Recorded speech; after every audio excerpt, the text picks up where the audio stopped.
3 जुलाई 2026 की रात एक फिल्म चुपचाप रिलीज होती है। 1995 पंजाब। अगले ही दिन उस फिल्म का हीरो इंस्टाग्राम पर लाइव आता है। ਤੁਸੀਂ ਨਹੀਂ ਦੇਖੀ ਤਾਂ ਕੋਈ ਚੱਕਰ ਨਹੀਂ, ਬਹੁਤ ਸਾਰੇ ਲੋਕਾਂ ਕੋਲੇ ਹੁਣ ਡਾਊਨਲੋਡਡ ਆ मूवी। ਮੈਨੂੰ ਸੀਗਾ मंडे शायद डिलीट होगी जब। उस वक्त लोग हंसते हैं, इसे मजाक समझते हैं, लेकिन सोमवार आने से पहले रविवार की शाम को फिल्म हिंदुस्तान से गायब कर दी जाती है। कई लोगों ने तो सोशल मीडिया पर लिखा कि वो फिल्म देख ही रहे थे कि चलते चलते स्क्रीन काली हो गई। आप सोचकर देखिए, कहानी सुनते सुनते मानो किसी ने आपसे बीच में किताब छीन ली। उस हीरो की बात सच निकली, लेकिन अब आप ठहर कर सोचिए कि एक एक्टर को कैसे पहले से पता था कि उसकी फिल्म को हटा दिया जाएगा। और इस सवाल का जवाब जानने के लिए आपको 31 साल पीछे चलना पड़ेगा, एक ऐसी सुबह में जहां से यह सब कुछ शुरू हुआ था। 6 सितंबर साल 1995। अमृतसर का कबीर पार्क इलाका। एक आदमी अपने घर के बाहर खड़ा अपनी गाड़ी को धो रहा था। बड़ा आम सा दिन था, धूप निकली हुई थी, गली में बच्चे खेल रहे थे। तभी कुछ गाड़ियां आकर रुकती हैं, कुछ लोग उतरते हैं और वो आदमी दिन दहाड़े अपने ही घर के सामने से हमेशा के लिए गायब कर दिया जाता है। 31 साल हो गए, लेकिन उसकी लाश कभी नहीं मिली। और उस आदमी का कसूर सिर्फ इतना था कि उसने हजारों गुमशुदा लोगों का हिसाब मांगा था। वो फिल्म जो 48 घंटे में हटा दी गई, वो इस आदमी की कहानी थी। नाम सतलुज। OTT platform ZEE5। बिना किसी प्रचार के लोगों ने इस फिल्म को देखा, सन्न रह गए। लोग सोशल मीडिया पर इस फिल्म के बारे में बात कर रहे थे, जिससे और लोग इस फिल्म को देख रहे थे। सोशल मीडिया पर लिखा गया कि हाल के सालों की सबसे ताकतवर हिंदी फिल्म है। ZEE5 की भी तारीफ हो रही थी कि बहादुरी दिखाई है इस फिल्म को रिलीज करके। दिलजीत दोसांझ के करियर की सबसे बड़ी परफॉर्मेंस का जिक्र हो रहा था। लोग शेयर कर रहे थे कि इस फिल्म को देखने के बाद संभलने में कई दिन लग जाएंगे। लेकिन फिर 5 जुलाई की शाम ZEE5 का बयान आया कि सतलुज नेक्स्ट इंफॉर्मेशन तक हिंदुस्तान में नहीं दिखेगी। और उसकी वजह सिर्फ 2 शब्द, मौजूदा हालात। अब सवाल है कि कौन से हालात, किसका दबाव? ZEE5 ने इसका कोई जिक्र नहीं किया। और कमाल देखिए, अभी भी यह फिल्म विदेशों में ZEE5 ग्लोबल पर आराम से चल रही है। यानी इस फिल्म को पूरी दुनिया देख सकती है, बस वो मुल्क नहीं देख सकता जिसकी ये कहानी है। और कहानी कैसे? 25,000 लोगों के गायब होने की। 25,000 लोग गायब, फिर उनका हिसाब मांगने वाला एक आदमी गायब। और अब 31 साल बाद जब उस आदमी कहानी फिल्म के जरिए आती है, तो पहले उसे 4 साल लटकाया जाता है, 120 कट लगाने की बात होती है, और जैसे तैसे वो रिलीज होती है तो वो भी गायब। हैरानी है ना, पर सच है। ये कहानी है 3 गुमशुदगियों की, और तीनों की वजह एक ही है, सच। सच कि वो 25,000 कौन लोग थे, कहां चले गए, क्यों मारा गया उन्हें? क्या ये जलियांवाला बाग जैसा कांड था? लेकिन जलियांवाला बाग में तो मारने वाले अंग्रेज थे, इन्हें मारने वाला कौन था? और आज इन सारे सवालों के हम आपको जवाब देंगे। हम आपको इस फिल्म की पूरी कहानी बताएंगे। जिन्होंने फिल्म नहीं देखी है वो इस फिल्म से पूरी तरह वाकिफ हो सकते हैं। इस फिल्म के हर एक सीन के बारे में हम आपको बताएंगे। हम आपको यह बताएंगे कि 31 सालों में हिंदुस्तान कितना बदला। आज का किस्सा दरअसल 3 हिस्सों में है। पहला हिस्सा जो हम आपको जानकारी देंगे इस वीडियो के माध्यम से, वो है यह फिल्म 4 साल तक कहां कैद रही। दिलजीत को पहले से सब कैसे पता था। फिर सुनेंगे कि देश 2 हिस्सों में बंटकर क्या कह रहा है। और उसके बाद, क्योंकि फिल्म हटा दी गई है, हम आपको इस फिल्म की पूरी कहानी सुनाएंगे, शुरू से लेकर आखिर तक, ताकि आप फैसला कर सकें कि इस फिल्म से डर आखिर किसे लगा, क्यों लगा। और हां, हो सके तो यह वीडियो भी सेव कर लीजिएगा, क्योंकि अगर यह वीडियो भी अगले 24-48 घंटों में हट जाता है तो हम इसके लिए जिम्मेदार नहीं होंगे। इसलिए इस वीडियो को शेयर कीजिएगा, इस वीडियो को सेव कीजिएगा, क्योंकि फिल्म बैन हो गई है लेकिन पूरी कहानी हम आपको बताने वाले हैं सवालों के साथ।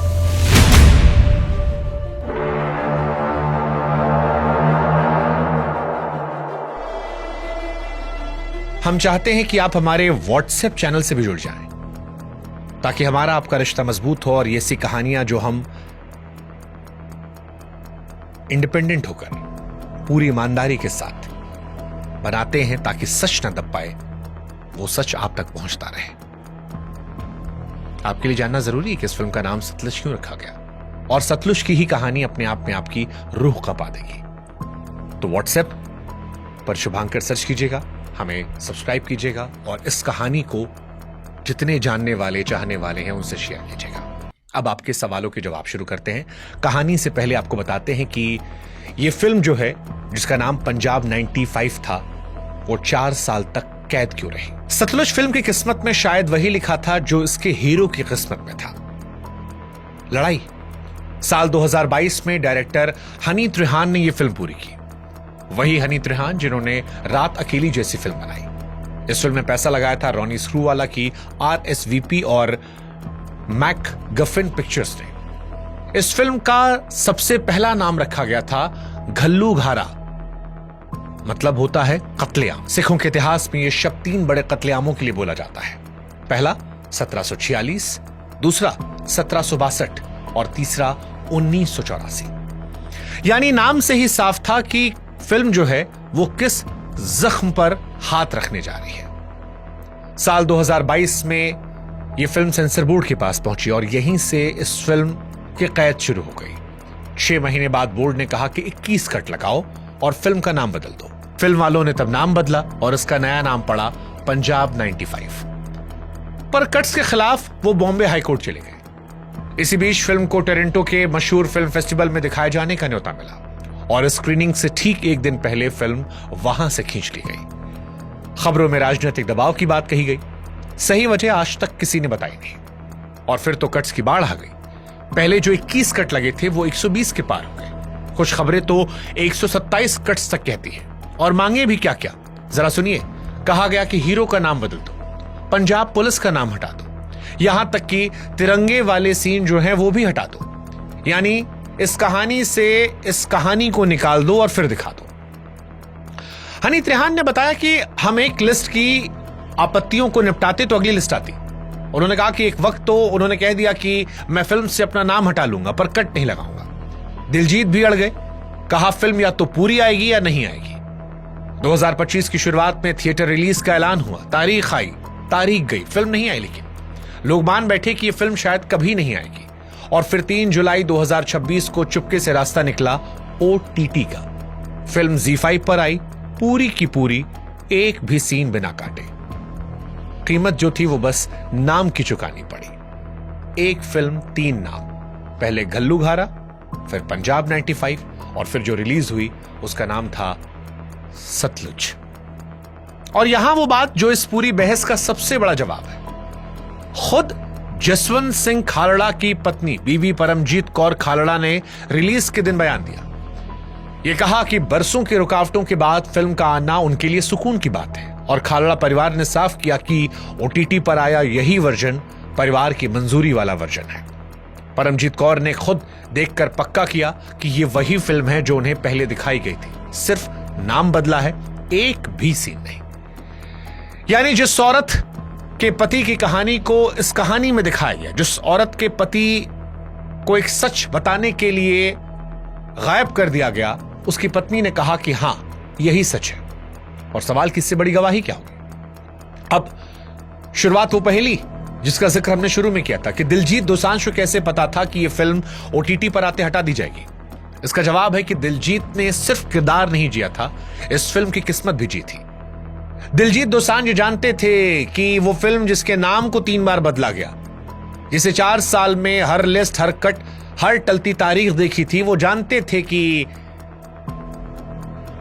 शायद रिलीज के 4 दिन भी फिल्म नहीं चल पाएगी। इसीलिए हंसते हंसते उन्होंने ये कह दिया था कि डाउनलोड कर लो, कब पता गायब हो जाए। और फिल्म हटने के बाद उनका जो जवाब आया वो भी वैसा ही था। ਹੁਣ ਕੋਈ ਟੈਨਸ਼ਨ ਨਹੀਂ, ਹਟਾ ਦੇਣ ਕੋਈ ਗੱਲ ਨਹੀਂ, ਹੁਣ ਲੋਕਾਂ ਨੇ ਕਰ ਲਈ डाउनलोड, ਕੋਈ ਏਡੀ ਗੱਲ नहीं, ਹੁਣ नहीं ਜਾਂਦੀ, एक बारी चीज आ गई वो नहीं ਜਾਂਦੀ ਹੁੰਦੀ। अब आप खुद सोचिए कि जिस फिल्म को परिवार ने सच माना, सेंसर की हर लिस्ट उसके आगे हारी, उसे 2 दिन भी क्यों नहीं दिए गए। हालांकि सतलुज फिल्म, जिसका नाम पहले पंजाब 95 था, उसको लेकर देश 2 हिस्सों में बटा है। फिल्म हटते ही देश 2 खेमों में बटा है। दोनों की बातें ध्यान सुनिएगा, क्योंकि असली बहस यही है। एक तरफ वो लोग हैं जो गुस्से में हैं, जो पूछ रहे हैं कि आखिर किस बात का डर सरकार को है। एक फिल्म में ऐसा क्या है जो 2 दिन में हटा दिया गया, जिसे लोग विदेशों में देख सकते हैं, वो हिंदुस्तान में क्यों नहीं देख सकते। किसके कहने पर ही हटाया गया, क्यों कानूनी दिक्कत लाई गई, क्या इसमें कोई ऐसा सच था जो नहीं पहुंचना चाहिए था। लोग तो यह भी सवाल उठा रहे हैं कि जिस वक्त की यह घटना है, उस वक्त तो देश में कांग्रेस की सरकार थी, पंजाब में कांग्रेस की सरकार थी, आज देश में बीजेपी की सरकार है, फिर बीजेपी की सरकार को कांग्रेस की सरकार के दौरान हुए कांड से इतना डर क्यों। दूसरी दलील थोड़ी तीखी है।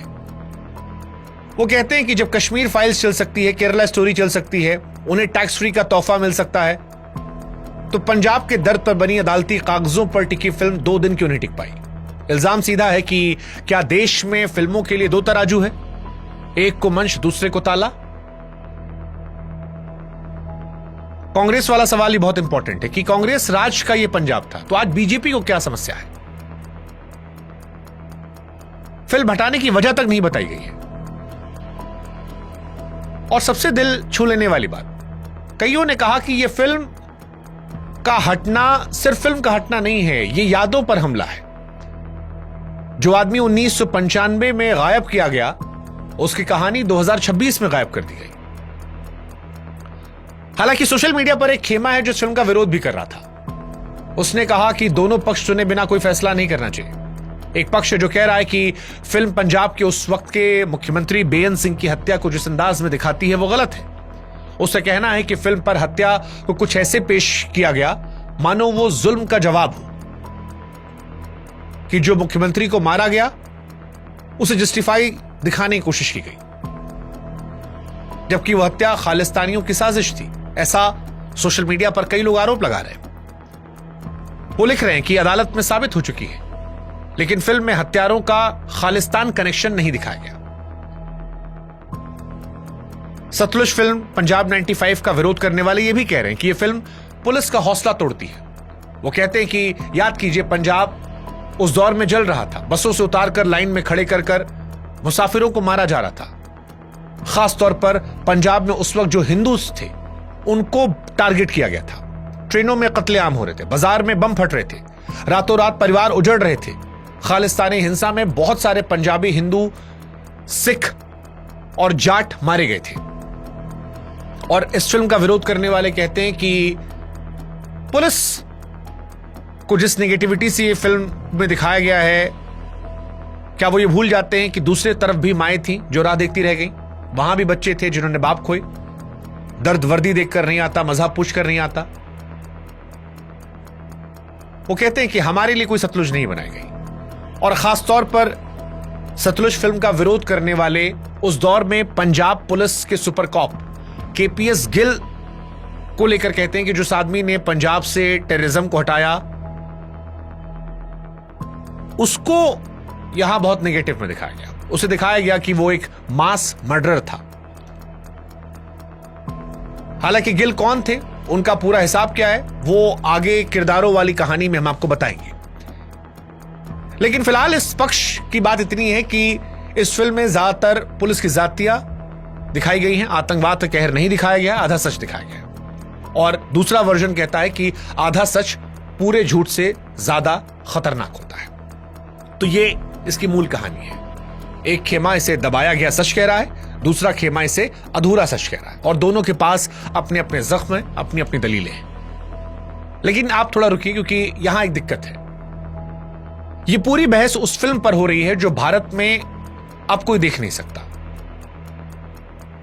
अब सवाल है कि जब कोई देख ही नहीं सकता तो आप फैसला कैसे करेंगे कि किसकी बात सही है, किसकी गलत है। क्योंकि किसी चीज पर फैसला करने के लिए कम से कम कहानी तो जानना पड़ेगा।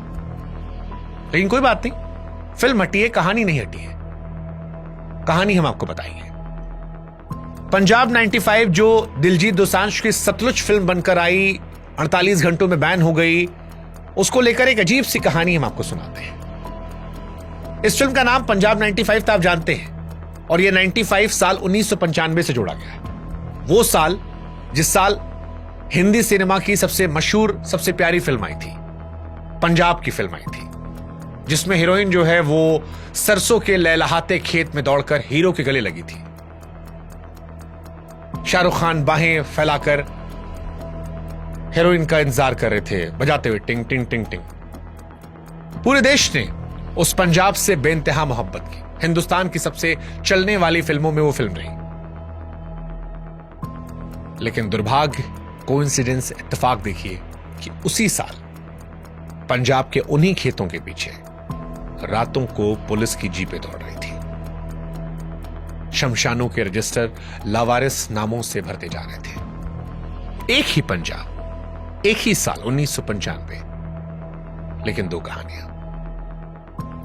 एक जो दिलवाले दुल्हनिया ले जाएंगे के माध्यम से आपको दिखाई गई, और दूसरी कहानी पंजाब 95 की जो छिपाई गई। ये सतलुज जो बैन की गई है, वही दूसरी कहानी है। और शायद इसलिए इस पूरी फिल्म में एक भी सरसों का खेत नहीं है। कोई हीरोइन नहीं है जो पीछे भाग रही है, कोई ऐसा रोमांस नहीं है, क्योंकि पंजाब उस वक्त खून से नहा रहा था, खून से। कई जगह से पंजाब को जख्म दिए गए थे। इसलिए आज आप आराम से बैठिए, एक गिलास पानी पीजिए, क्योंकि अब हम आपको उसी पंजाब में ले जाने वाले हैं और यह सफर आसान नहीं रहने वाला। अब बात करते हैं इस फिल्म की, क्योंकि इस फिल्म का पहला सीन ही इतना खतरनाक है कि आपके दिल में डर पैदा हो जाएगा। यह सीन है एक अंधेरी रात का। पंजाब की सुनसान सड़कें दिखती हैं, दूर दूर तक फैले खेत दिखते हैं जिनमें कोई रोशनी नहीं है, और उस अंधेरे को चीरती हुई एक पुलिस की जीप दौड़ रही है। इस जीप के अंदर पुलिस वाले बैठे होते हैं, गप लड़ा रहे होते हैं, घर की बातें, ड्यूटी किस्से, शादी ब्याह का जिक्र, हंसी ठिठोली। बिल्कुल वैसा माहौल होता है इस फिल्म के पहले सीन में, जैसा किसी रात की गश्त पर सरकारी जीप में होता है। लेकिन फिर ये जीप जाकर रुकती है, पीछे से कुछ लोगों को उतारा आता है, बंधे हुए, सहमे हुए, कोई पूछताछ नहीं, कोई मुकदमा नहीं, कोई आखिरी बात नहीं। एक सुनसान जगह पर ले जाया जाता है और फिर बिल्कुल पास से गोली मार दी जाती है। वही जीप, वही पुलिस वाले वहीं से छूटी हुई गपशप को बढ़ाते हैं। हैरानी की बात यह होती है कि इस फिल्म में यह भी दिखाया गया कि एक पुलिस वाला कहता है कि सर, मेरी शादी इसलिए नहीं हो पा रही है क्योंकि मेरी बीवी ने कहा है कि जब तक तुम इंस्पेक्टर नहीं बनोगे तब तक शादी नहीं होगी। और फिर बगल वाला पुलिस वाला दो और लोग गोली मारता है, ठाए ठाए। कहता लो, तुम्हारा कोटा पूरा हुआ और अब इतने एनकाउंटर के बाद तुम इंस्पेक्टर बन जाओगे, शादी मुबारक। जनाब, कुड़ी दी शर्त है, वो कहती है जब तक इंस्पेक्टर नहीं बन जाता तब तक ब्याह ही नहीं कराएगी। ले, बनाता तेरा इंस्पेक्टर। और इसके बाद गपशप, जैसे कोई काम निपटाया और घर चले गए। और इसीलिए इस फिल्म के इस पहले सीन की सबसे डरावनी बात वो गोली से ज्यादा वो गपशप लगती है, क्योंकि कभी अगर आप किसी को गुस्से में मारते हैं तो वो एक जुर्म कहलाता है, लेकिन बिना गुस्से के आदत में अगर किसी इंसान को मारा जाता है तो वो एक सिस्टम कहलाता है। और पहले ही सीन में डायरेक्टर आपको यह बता देता है कि आप उस दुनिया में आ चुके हैं जहां कत्ल ड्यूटी है, जहां रात की जीप जिंदा लोगों को लेकर निकलती है और सुबह शमशानों में लावारिस लाशें पहुंचती हैं। अब आपको यह दुनिया समझना पड़ेगा, क्योंकि इसके बिना यह कहानी अधूरी है। यह साल 1995 है। ऑपरेशन ब्लू स्टार को 11 साल हो चुके थे। इंदिरा गांधी की हत्या हुई थी और 84 के सिख विरोधी दंगों के जख्म अभी भरे नहीं थे। पूरे 10 साल पंजाब ने खून में डूब कर देखा। आतंकवाद ने हजारों जानें ली, आतंकवाद से लड़ाई ने भी जानें ली। लेकिन यह वो दौर था जब हालात ठीक हो रहे थे, कम से कम अखबार की सुर्खियों में। लेकिन इसी सफाई अभियान की आड़ में वर्दी के भीतर के कुछ लोग एक और धंधा चला रहे थे। धंधे को समझिएगा, हर मारे गए आतंकवादी पर इनाम था, तरक्की था, मेडल था। तो नुस्खा आसान था, बंदा उठाओ, आतंकवादी का ठप्पा लगाओ, एनकाउंटर दिखाओ और इनाम ले लो। बंदा सचमुच आतंकवादी है या नहीं, यह उस वक्त पूछने वाला कोई नहीं था। किसी से पुरानी दुश्मनी है, उठा लो। कोई नापसंद है, उठा लो। कोई जवान लड़का दिख रहा है, उठा लो। किसी की जमीन चाहिए, उठा लो। फिल्म का एक डायलॉग उस पूरे दौर को 2 लाइन में सिमटा देता है, जहां पर कहा जाता है कि सिख ही सिखों को मार रहे हैं और मलाई ताकतवर खा रहे हैं। और एक कड़वा सच जो किरदार बार बार दोहराते हैं कि इस मुल्क में हालात तब बदलते हैं जब दिल्ली में कुछ हिलता है। पंजाब में कुछ भी हो जाए, दिल्ली को फर्क नहीं पड़ता। और इसी पंजाब में रहता है हमारी कहानी का हीरो, जसवंत सिंह खालड़ा। जसवंत सिंह खालड़ा, तरन तारन जिला। ये वो किरदार है जिसे दिलजीत दोसांझ ने निभाया, जो बैंक की नौकरी करता है। घर में पत्नी है पम्मी यानी परमजीत कौर, जिससे गीतिका विद्या ने निभाया है। 2 बच्चे और बूढ़े मां बाप। सुबह बैंक, शाम को घर। उसके बाद गुरु में आस्था, मोहल्ले में इज्जत। ना कोई नेता, ना कोई क्रांतिकारी। फिल्म जानबूझकर काफी वक्त इस इंसान को आम इंसान दिखाने की कोशिश करती है। जसवंत का परिवार के साथ हंसना, बच्चों से लाड, बीवी से नोकझोंक, ताकि आगे जब ये जिंदगी टूटे तो आपके अंदर भी कुछ टूटे। क्योंकि ये किरदार जसवंत का या दिलजीत का कोई सुपर हीरो नहीं है, ये आप है, ये आपका पड़ोसी है। ये हर वो आदमी है जो सोचता है कि मुझे क्या पता, मैं तो सीधा साधा आदमी हूं, मुझे किसी से क्या दुश्मनी। और फिर एक दिन ये भरम टूट जाता है। जसवंत का एक करीबी कृपाल सिंह अचानक लापता होता है। वो घर से निकला था, लौटा नहीं। कोई गिरफ्तारी नहीं, कोई FIR नहीं, कोई खबर नहीं, बस आदमी था और अब नहीं है। और इसके बाद जसवंत देखता है कृपाल की बूढ़ी मां को, बीबी गुरपेश कौर, जो दर दर भटक रही है, थाने जा रही है, धुतकारा जा रहा है। अफसरों के दफ्तर जाती है तो बाहर बिठाई जाती है, पर वो रुकती नहीं। वो चीखती है, लड़ती है, हर दरवाजा पीटती है कि मेरा पुत्र कहां पर है, जिंदा है सामने लाओ, मर गया तो लाश दो, मैं कम से कम आखिरी अरदास तो कर लूं। और फिर फिल्म वो करती है जो आपकी सांस रोक देती है। वो मां, उलटती हुई बूढ़ी मां खुद गायब हो जाती है। बड़ा खतरनाक सीन है, क्योंकि जिन्होंने फिल्म देखी वो जानते होंगे। ये बूढ़ी मां पुलिस की गाड़ी के सामने जाती है, रोती है, चीखती है, एक अफसर की वर्दी को पकड़ लेती है और कहती है मेरे बेटे से मिला दो। और अफसर कहता है कि मिलना है बेटे से, इसे गाड़ी में रख, आज इसे मिला देते हैं। और इस मिलाने का मतलब होता है तुमको भी मार के तुम्हारे बेटे के पास भेज देते हैं। और यही होता है। वो जो शुरू में हमने एक शादी वाला सीन बताया था एक आदमी का, कि उसे इंस्पेक्टर बनना था, 2 लोग बचे थे, जो गोली मारी आती है उसमें की मां भी मारी आती है। यानी वो मां, वो लड़ती बूढ़ी मां खुद गायब हो जाती है जो बेटे को ढूंढ रही थी। क्योंकि उस दौर में सवाल पूछना सबसे बड़ा जुर्म था। पहले बेटा लापता, फिर मां लापता, फिर मोहल्ले में सन्नाटा, क्योंकि जानते सब थे पर पूछते नहीं थे, क्योंकि उन्हें पता था कि उठाने वालों का होता क्या है। लेकिन दिलजीत दोसांझ ने जिस व्यक्ति का किरदार निभाया, जो जसवंत साहब थे, उनसे यह सन्नाटा बर्दाश्त नहीं होता। वो थाने जाते हैं पूछने के लिए, और यहीं पर वो डायलॉग आता है जो फिल्म की जान है। थानेदार तुरंत कृपाल को आतंकवादी कह देता है, कहता है सड़ी हुई फसल थी, काटना जरूरी था। और ये डायलॉग बहुत दिल पे छूने वाला होता है। सड़ी हुई फसल थी, काटना जरूरी था। और जसवंत बिना आवाज ऊंची के जवाब देता है, फसल में सड़न कहीं भी लगे, खेत तो किसान का अपना ही होता है ना साहब, भटका हुआ भी तो हमारा ही बेटा है। खेत में कीड़ा लगे तो इलाज होता है, पूरे खेत को आग नहीं लगाई जाती। सड़न कहीं भी हो, खेत तो किसान का अपना होता है। और फिर वो बात जो कलेजे में उतरती है कि मां तो मां होती है, चाहे बागी की हो चाहे सिपाही की। मां तो मां होती है जी, चाहे किसी खाड़कू की हो या पुलिस वाले की। थानेदार के पास इसका कोई जवाब नहीं होता, सिर्फ धमकी भरी नजर है कि ज्यादा उछल मत, पर जसवंत के कान में इसी दौरान एक अजीब सी आवाज पड़ती है। शहर के शमशानों पर आजकल लावारिस लाशों की गिनती बढ़ती जा रही है। और फिर वो लावारिस लाशों को ढूंढना शुरू करता है। कितनी सारी लाशें, क्यों, किसकी लाशें हैं, और अगर हैं तो शमशान लेकर आता कौन है। और यही एक सवाल इतिहास बदलने वाला है, क्योंकि यही किरदार, यही इस कहानी की जान है। शमशान के रजिस्टर, दिलजीत दोसांझ ने इसी को दिखाया है। जसवंत साहब 1995 में शमशान घाटों के चक्कर लगाने लगते हैं, जिस फिल्म में दिखाया गया। पहले चौकीदारों से दुआ सलाम, फिर धीरे धीरे भरोसा, फिर बातें।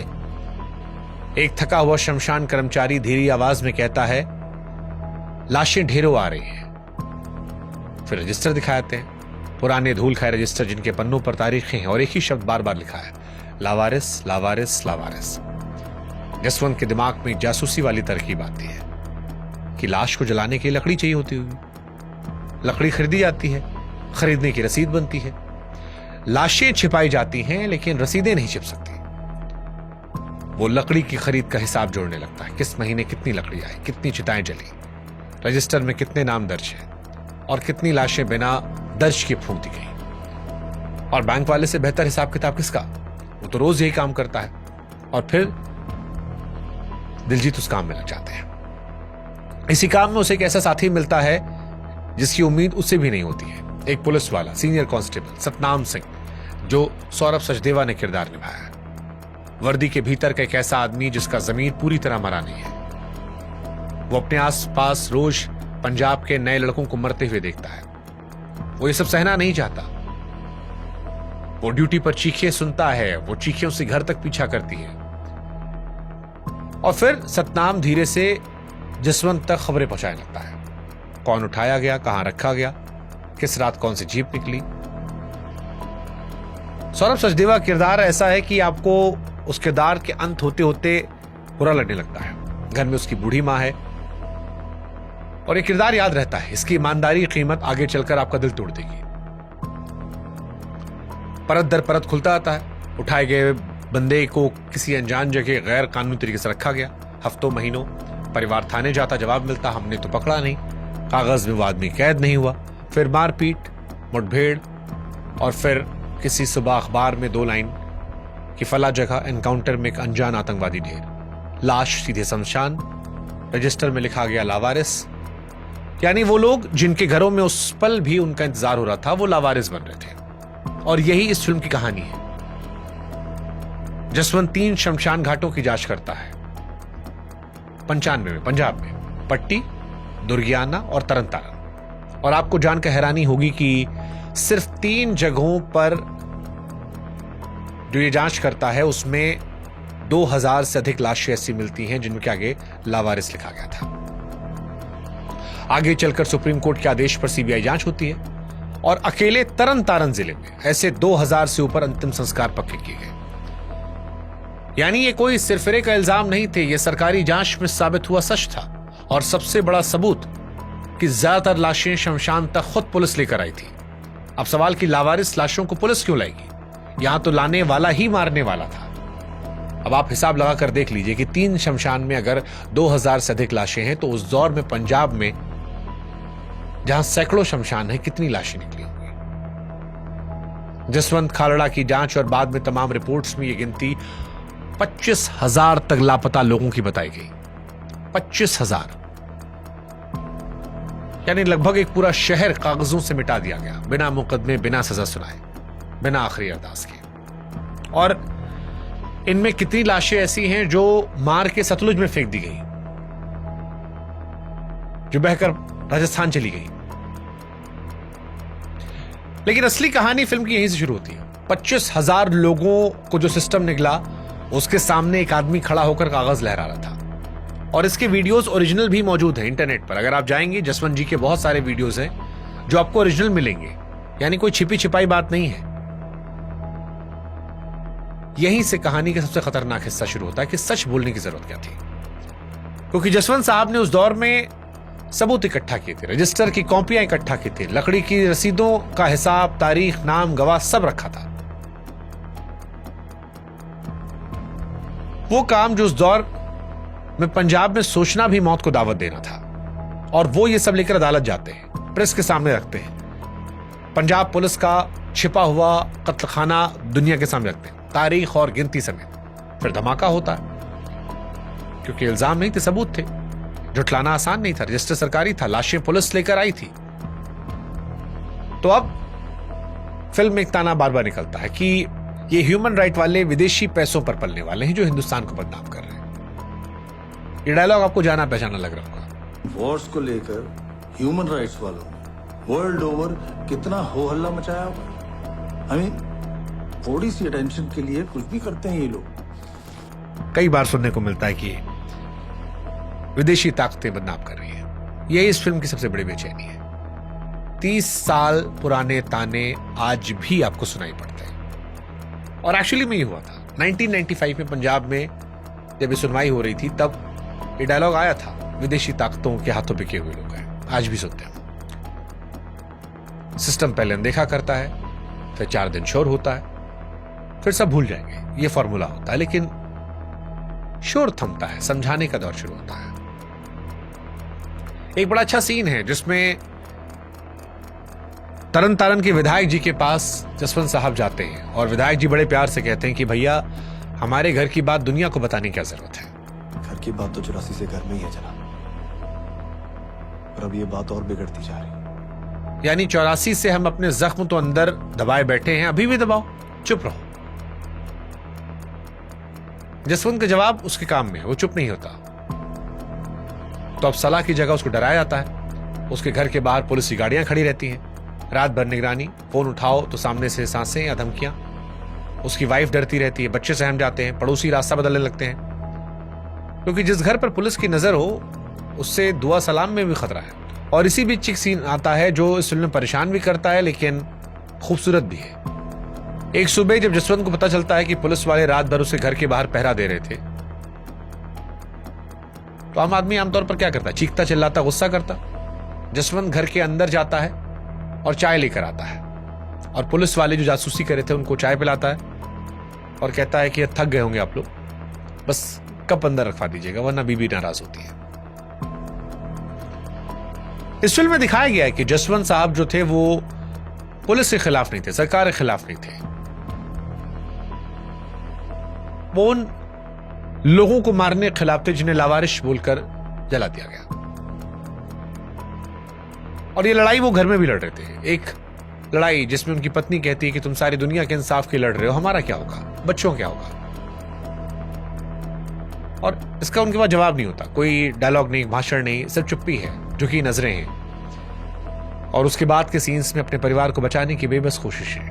और यही इस फिल्म की ताकत है। इस फिल्म में दिलजीत दोसांझ के कैरेक्टर को भगवान नहीं बनाया गया है, उसे इंसान रहने दिया गया है। एक इंसान जो डरता है, बटा हुआ है, फिर भी डटा है। खतरा इतना बड़ा है कि जसवंत को सरकारी सुरक्षा देने की बात होती है, वो मना कर देता है। और यहां हीरोगिरी नहीं है, एक डरे हुए आदमी का सीधा हिसाब है कि जिस पुलिस से जानना खतरा है उसी पुलिस के बंदूकधारी को दरवाजे पर खड़ा कर लो। रखवाला भी वही, शिकारी भी वही। हालांकि इसी बीच इस फिल्म में दिखाया गया जो रियलिटी भी थी कि जसवंत की आवाज देश के पार चली गई थी। कनाडा जाता है।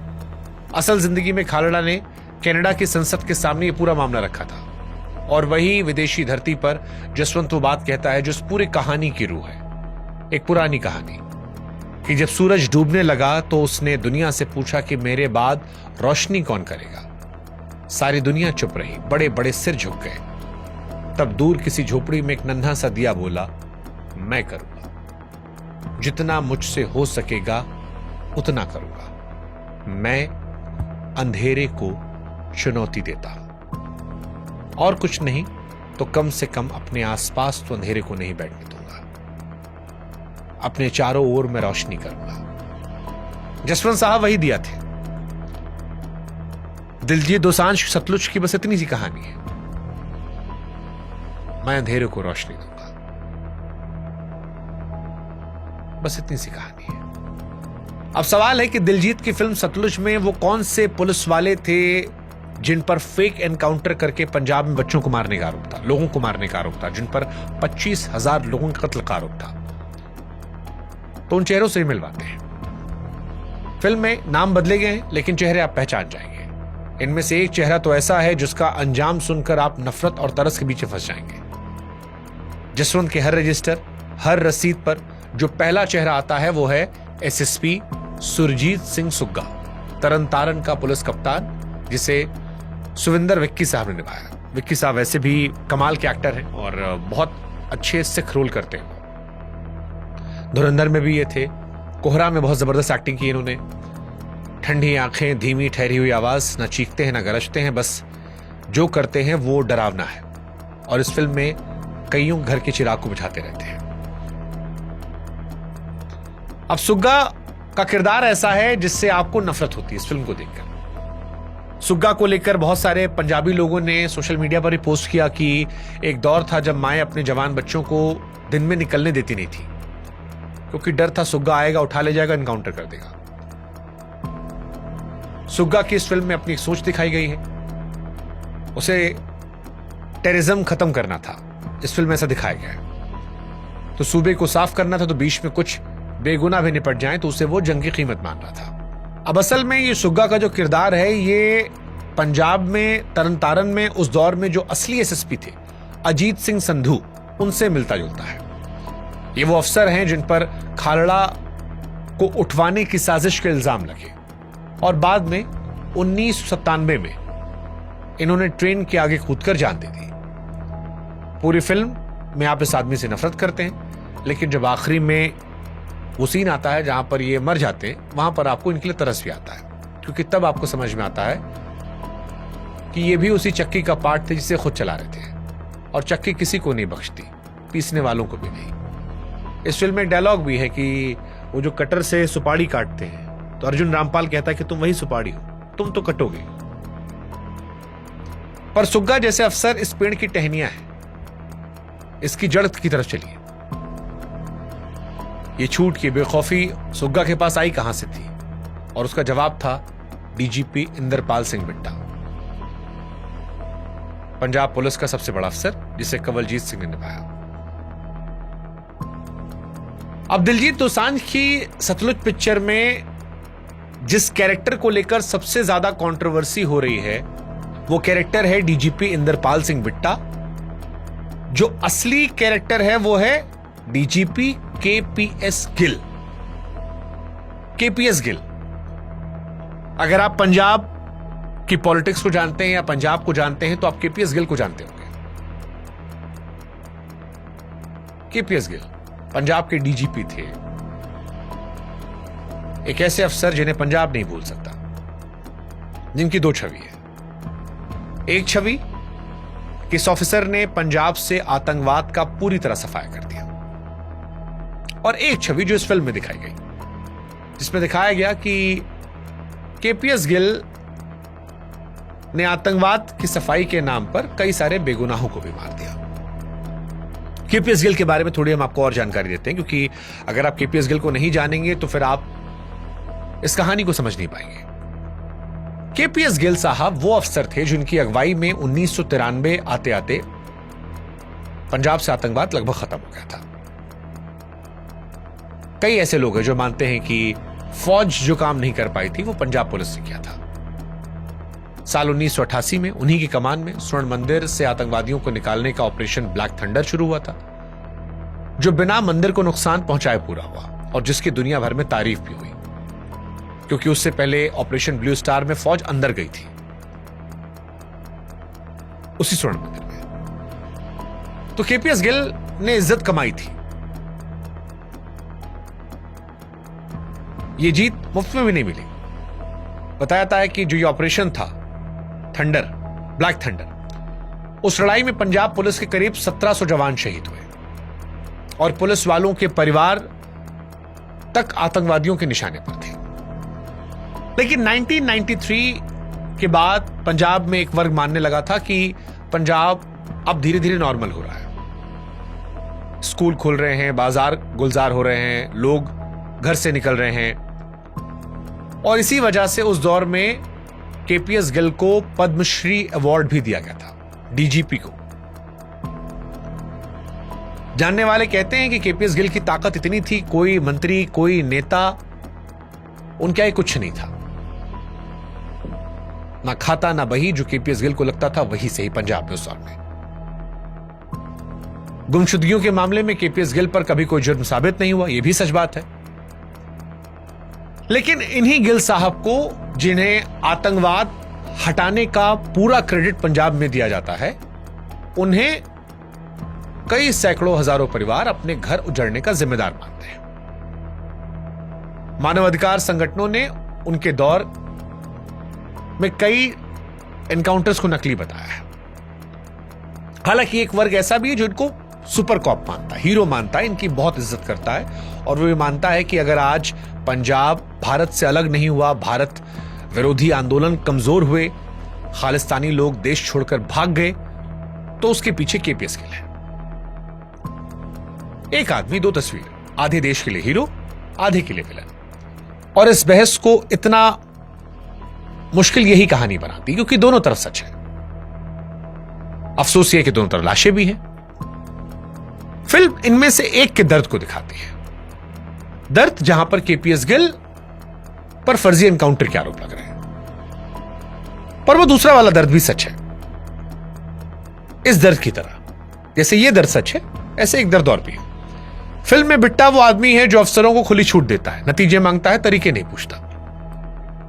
और जसवंत जैसे लोग जब मानवाधिकार की बात करते हैं तो बिट्टा उसे नौटंकी या फिर विदेशी साजिश कहकर ठुकरा देता है।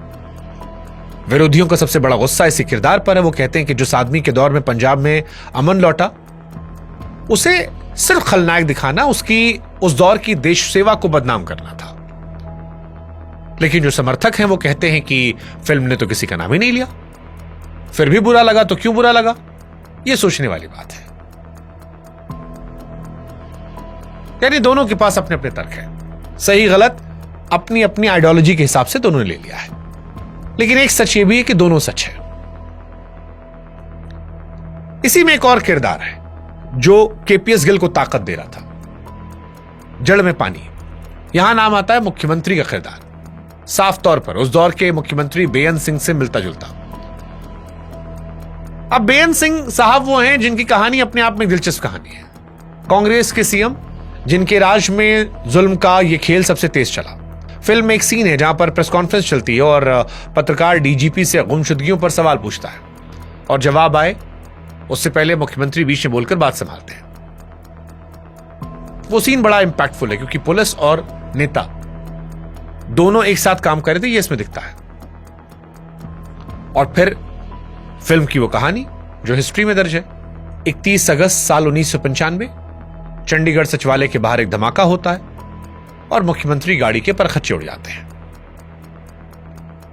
असल इतिहास में धमाका पंजाब पुलिस के एक जवान दिलावर सिंह ने खुद को इंसानी बम बनाकर किया था। यही वो हिस्सा है जिस पर विरोधी सबसे ज्यादा भड़के। इल्जाम यह है कि फिल्म इस हत्या को जुल्म के जवाब की तरह पेश करती है और हत्यारों के खालिस्तान कनेक्शन को गोल कर जाती है।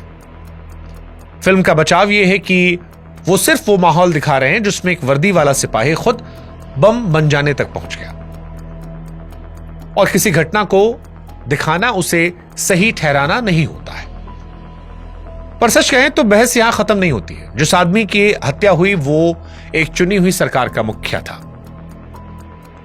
उस साजिश के दोषी अदालत में सजा पा चुके हैं। ये बात फिल्म में नहीं है, और जो लोग इसे जानते हैं उन्हें यह कमी खलती है।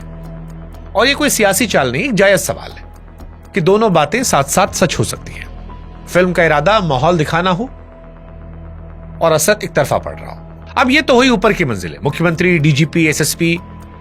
अब इस इमारत की सबसे निचली सीढ़ी पर आते हैं, क्योंकि इस कहानी का सबसे छोटा आदमी ही आगे चलकर इसका सबसे बड़ा आदमी बनता है। वो है एसपीओ कुलजीत सिंह, यानी Jagjit Sindhu. Special police officer system का निचला पुर्जा, न रैंक, न ताकत, न पक्की नौकरी। वो पुर्जा जो सवाल नहीं करता, सिर्फ हुक्म बजाता है।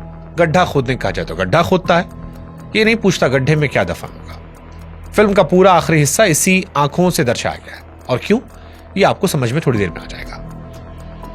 इतना जान लीजिए कि किरदार असली केस के उस चश्मदीद गवाह जैसा है जिसकी गवाही ने आगे चलकर कातिलों को सजा दिलाई, और इन्हीं मंजिल के बीच वो आदमी फंसा है जिससे आप पहले मिल चुके हैं, जिसका नाम सतनाम सिंह है। सौरभ सचदेवा वाला किरदार, ईमानदार पुलिस वाला। सुग्गा और सतनाम के बीच, सतनाम के घर पर एक बड़ा दिल दहलाने वाला सीन है। पूरी फिल्म में बस एक ही बार ये दोनों इस जगह आमने सामने होते हैं और बड़ा नॉर्मल सीन दिखाया गया शुरू में, जैसे कोई सीनियर अफसर किसी जूनियर के घर चाय पीने आया हो, दुआ सलाम करे, हाल चाल ले, फिर धीरे धीरे कमरा बदल जाए और फिर आपको समझ में आता है कि मुलाकात नहीं कुछ और है। घर में सतनाम की बूढ़ी मां है और जब ये सीन खत्म होता है तो आपको समझ में आता है कि ईमानदारी की कीमत क्या होती है। अगर ये फिल्म रिलीज होती इंटरनेट पर तो ये सीन मैं आपको बताता नहीं, क्योंकि ये सीन आपसे छीनने का मुझे हक नहीं था, लेकिन अब क्योंकि फिल्म रिलीज नहीं हुई है इसलिए मैं आपको बता दे रहा हूं। सौरभ सचदेवा किरदार जो दिलजीत किरदार की हेल्प कर रहा था जानकारी लेने में लावारिस लाशों को लेकर, उसके घर पर एसएसपी आते हैं तरन तारन के, 2 आतंकवादी लेकर आते हैं, नॉर्मल लोग जिन्हें आतंकवादी कहा गया था, रख देते हैं, खाना खाने कहते हैं, वो खाता नहीं है, फिर गोली मार देते हैं और फिर इस किरदार से पूछते हैं कि तूने मदद की थी उसकी, और वो चुप रहता है, देखता रहता है, कोई रिएक्शन नहीं है। बहुत बहुत खतरनाक सीन है। सौरभ सचदेवा, उनकी मां और एसएसपी का सीन आपको डराता है। और फिर सुबह होती है, बताया जाता है कि वो जो पुलिस वाला था वो खालिस्तानी था, उसे घर में हथियार छिपे थे और वो पंजाब को दहलाने की साजिश रच रहा था। यानी उसे इसलिए मार दिया था क्योंकि उसने अपने जमीर को जिंदा रखा था और मरने के बाद उसे आतंकवादी बना दिया था। उसके साथ 2 और लोगों को मारा था और साथ में उसकी बूढ़ी मां को भी मार दिया था है। और ये बहुत डरावना है। हालांकि ये सीन ये भी बताता है कि हर वर्दी वाला शैतान नहीं होता। ये फिल्म में वो सीन है जो दिखाता है कि उस वक्त भी कई ईमानदार लोग थे जो जमीर जिंदा रखकर बचना चाह रहे थे। हुक्म ऊपर से आ रहा था, 2 रास्ते थे, हुक्म बजाओ या लावारिस लाश बचाओ। कोई क्या ही बचता, और यही हुआ जसवंत के साथ भी। 6 दिसंबर 1995 को जब जसवंत को उठाकर गायब कर दिया गया, उन 25,000 लोगों की तरह जो कभी नहीं मिले। जसवंत की तो लाश भी नहीं मिली, बाकियों की तो लाश मिल गई थी। हाँ,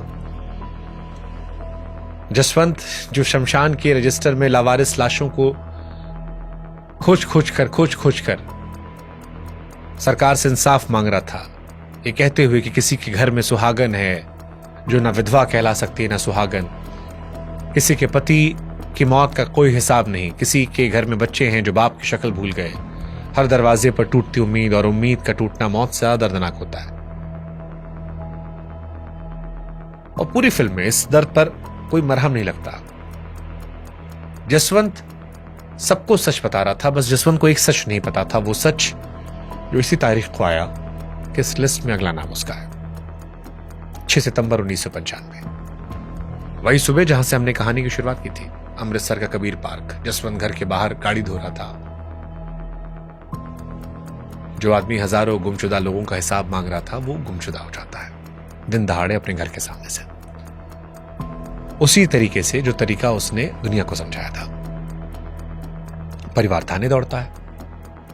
जानते कौन सा थाने जिसके खिलाफ जसवंत लड़ रहा था, और वही रटा रटा जवाब, हमें तो नहीं पता, हमने तो नहीं उठाया। शिकारी को लगा काम तमाम, पर वो हिसाब लगाना भूल गया कि सोच नहीं मार सकते, क्योंकि तब तक जसवंत साहब अकेले नहीं थे। उनकी आवाज हजारों घरों में पहुंच गई थी, अदालतों की फाइलों में, 7 समंदर पार की संसद तक। उनके गायब होने पर पंजाब से लेकर कनाडा तक शोर मचा, और किसी अनजान गांव वाले की नहीं, उस आदमी की गुमशुदगी थी जिसको दुनिया जानती थी। मामला सुप्रीम कोर्ट में जाता, अदालत जांच सौंपती है सीबीआई को, और सीबीआई की जांच से पहले जसवंत जब आखिरी बार मीडिया के सामने आए थे तो उन्होंने कहा था कि अगर मैं गायब होता हूं, मैं मर जाता हूं, लाश कहीं मिलती है, तो एसएसपी जो है वो जिम्मेदार होगा। और यहीं से इस फिल्म में एंट्री होती है अर्जुन रामपाल की, सीबीआई अफसर समुद्रा के रोल में। दिल्ली से आया एक बाहरी आदमी जिसे पंजाब के इस दलदल में उतरकर एक गुमशुदा आदमी को ढूंढना था या उसके सच को ढूंढना था।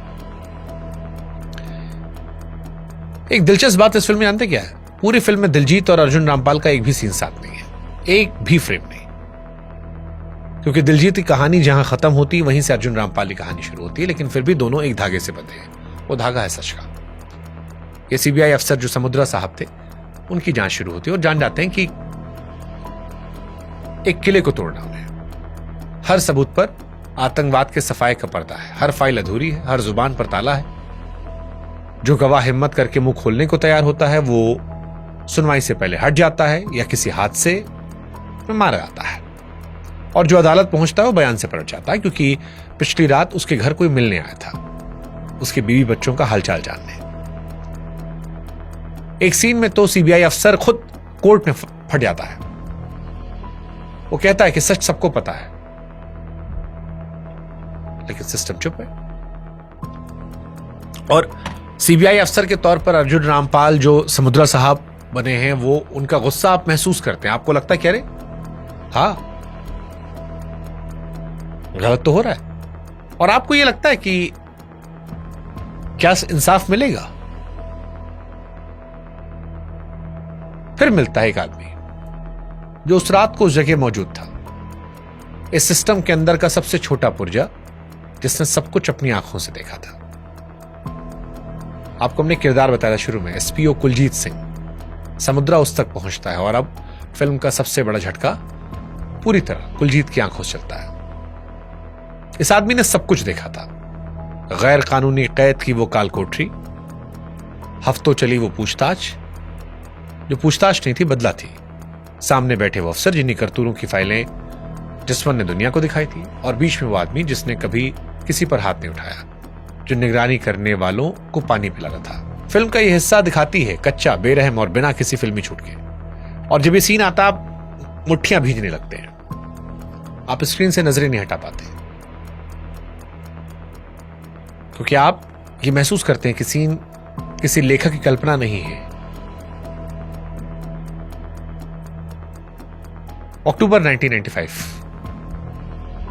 की किसी रात एक आवाज को हमेशा के लिए खामोश आता है, और कुलजीत वो सबसे छोटा पुर्जा ये देखता है। उसके सामने दो रास्ते, चुप रहो, जीते रहो, बोलो, मर जाओ, गायब हो जाओगे। फिल्म दिखाती है कि जब सिस्टम का सबसे मामूली आदमी सच बोलने की ठान लेता है तो सिस्टम की सबसे बड़ी इमारत भेल जाती है। और इस काले सफर के बीच फिल्म एक अजीब सी मुस्कान वाला पल रखती है। सीबीआई का आरोपी पुलिस वाले को पकड़ने पहुंचती है। वो मिलता है अपनी शादी के मंडप में, दूल्हा बना हुआ। जानते कौन है ये वही जिसके बारे में शुरू में हमने बताया था कि सर बीवी ने कहा है कि जब तक इंस्पेक्टर नहीं बनोगे शादी नहीं होगी। दूसरा पुलिस वाला दो आदमी को मार देता, ठाए ठाए, अब कर लो शादी। वो अपनी शादी में होता है जब सीबीआई वाले उसे लेने आते हैं। आपको समझ नहीं आता कि रिएक्ट कैसे करें। फिर अदालत का वो आखिरी सीन, परमजीत कौर बैठी होती है, बरसों की लड़ाई, बरसों का इंतजार, बरसों का सब, दिल टूट जाता आपका।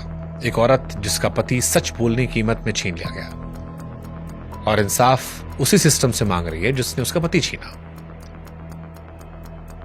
खैर आखिरी में सच आता है उस छोटे से किरदार की तरफ से, और बहुत बड़ा सच होता है। और उस सच की वजह से पंजाब पुलिस के 6 पुलिस वालों को खालड़ा को उठाने और मारने के जुर्म में उम्र कैद की सजा होती है, और ये सजा हाईकोर्ट में भी कायम रही। हालांकि इसमें गौर करने वाली बात जानते हैं क्या है? केवल 6 पुलिस वालों को, और वो भी 6 जूनियर पुलिस वालों को। अब वो बड़ा सवाल जो आज सोशल मीडिया पूछ रही है कि सतलुज फिल्म में या पंजाब 95 में, उस दौर में जिस जांच में 25,000 गुमशुदगियों की बात की गई थी, क्या उसमें सजा सिर्फ 6 सिपाहियों को? और क्या 6 आदमी हजारों गायब कर सकते हैं? हुक्म देने वाले हाथ कहां गए? ऊपर की कुर्सियों तक इंसाफ की सीढ़ी क्यों नहीं पहुंची? 31 सालों बाद आज भी परमजीत कौर खालड़ा इंसाफ की राह देख रही है क्योंकि उन्हें पति की लाश तक नहीं दी गई। कब्र, समाधि कुछ नहीं।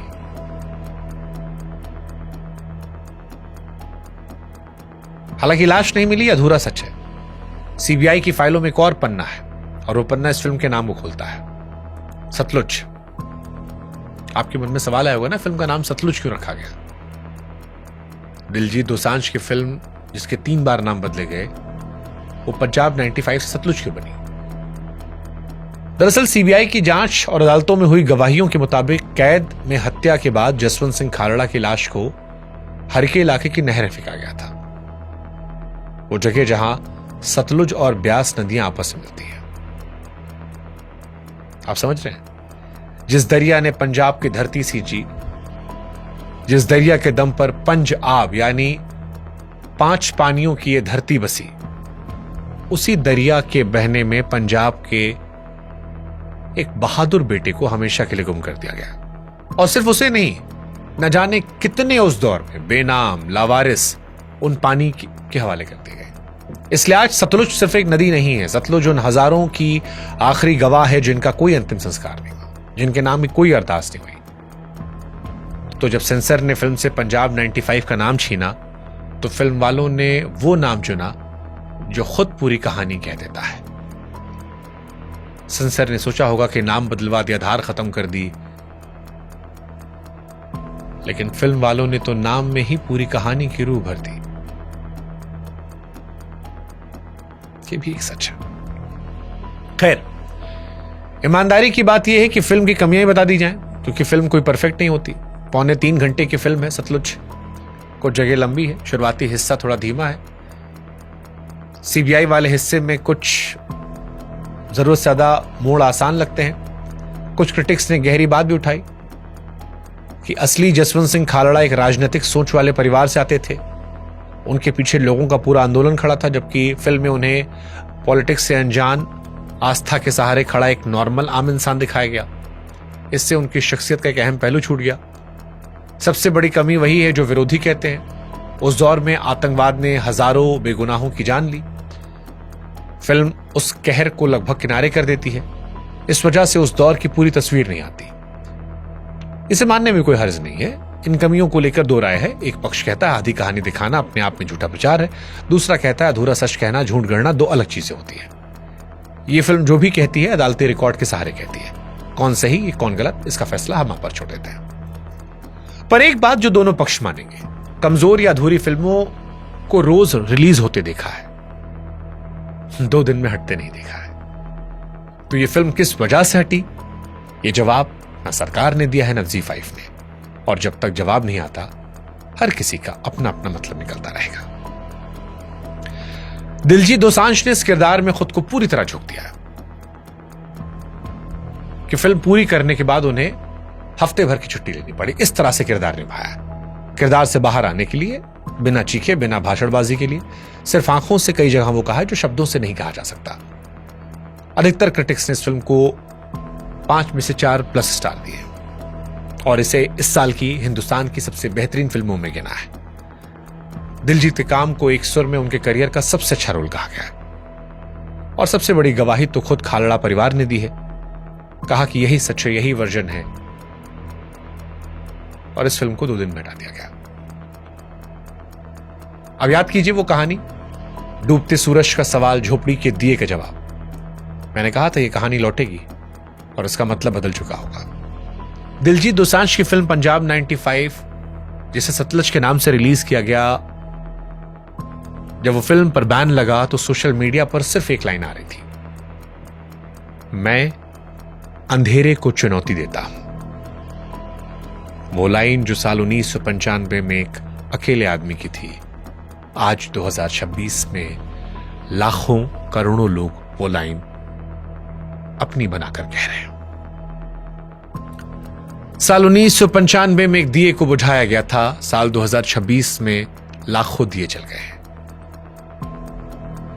दिया बुझाने वाले बस एक बात नहीं समझे कि दिए से दिया जलाया जा सकता है। यही सच है। Z5 ने भी कहा है कि सतलुज ठहर गई है, पर जो बातचीत इसने शुरू की है वो नहीं ठहरेगी और ये बातचीत आगे बढ़ रही है। हम भी इस फिल्म के साथ खड़े हैं, इसे जल्द वापस लाने की उम्मीद रखते हैं। बाकी वो सवाल जो शुरू में हमने शुरू किया था कि वाई बैन सतलुज, आखिर दिलजीत दोसांझ की सतलुज को बैन क्यों किया गया? जिस मुल्क में इंसाफ मांगने वाला आदमी गायब कर दिया गया, वो आदमी जो 25,000 गायब हुए आदमियों की कहानी को इंसाफ दिलाना चाह रहा था,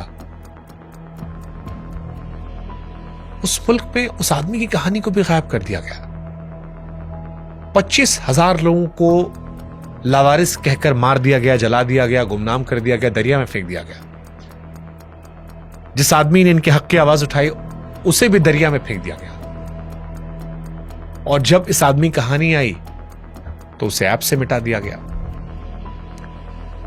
लेकिन दरिया वालों से पूछ लीजिए, पानी में फेंकी कई चीज डूबती नहीं है, वो बहती है और बहते बहते किनारों तक पहुंच जाती है। आज दिया आपके हाथ में है, वो दिया जो 1995 में एक आदमी ने जलाया था, ये कहते हुए कि मैं अंधेरे को चुनौती देता हूं। अब अगर आपको लगता है कि यह कहानी हर घर तक पहुंचनी चाहिए तो आपकी जिम्मेदारी है इसे आगे बढ़ाइए। हमने अपना काम किया, दिलजीत ने अपना काम किया, अब जिम्मेदारी आपकी। आप इस अंधेरे में रहना पसंद करते हैं या आप अंधेरे को चुनौती देते हैं? फिलहाल इस कहानी में